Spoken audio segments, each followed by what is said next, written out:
Hello guys, আসসালামু আলাইকুম। আশা করছি সবাই ভালো আছেন। সকাল সকাল দেখেন আমার গরম গরম ভাত দিয়ে গরম গরম আলু ভর্তা খেতে খুব ইচ্ছা করলো। আর তার জন্য এই যে আমি আলু সিদ্ধ দিয়ে আলুগুলো ছিলে নিয়েছি। আর এখন হচ্ছে পেঁয়াজ, কাঁচামরিচ, ধনিয়া পাতা একসাথে মাখিয়ে নিচ্ছি। ভালো করে মাখিয়ে নিতে হবে।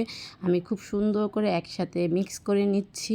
এগুলো খুব ভালোভাবে ডলে নিতে হবে যেন পেঁয়াজগুলো আলামালাম না থাকে। এই জন্য হচ্ছে আমি সব কিছু একসাথে ডলে নিচ্ছি। আর এই যে আমার পেঁয়াজগুলো একসাথে আমি সবগুলো ডলে নিচ্ছি। দেখেন কেমন হচ্ছে। আমার কিন্তু সকাল সকালে আজকে নতুন আলু ভর্তা খেতে ইচ্ছা করলো গরম ভাত দিয়ে। আর আমি এর জন্য সকাল সকাল আলু ভর্তা করে নিচ্ছি। এই তো আমার হচ্ছে পেঁয়াজগুলো খুব ভালোভাবে মিক্স করা হয়েছে। আর এখন হচ্ছে আমি যত্ন আলুগুলো হচ্ছে একেবারে ভেঙে নিব। এই যে আমি আলুগুলো সবগুলো ভেঙে নিচ্ছি। এই যে আমার সবগুলো আলু ভাঙা শেষ। এখন হচ্ছে আমি একসাথে মিক্স করব। এই যে আমি পেঁয়াজ দিয়ে আলু দিয়ে মেখে নিচ্ছি।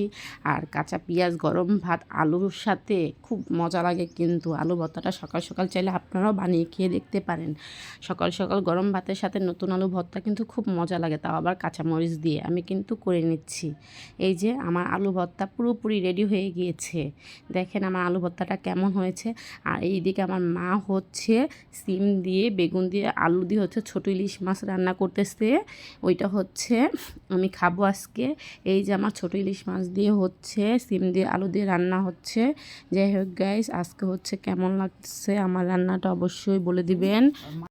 আর এই যে আমি এখন খাইতে বসে গেলাম। যাই হোক, আজকে আমার ভিডিওটা কেমন লাগছে ভালো হলে আমাকে অবশ্যই একটা লাইক কমেন্ট শেয়ার করে দিবেন। আজকে এই পর্যন্ত। আসসালামু আলাইকুম, সবাই ভালো থাকবেন।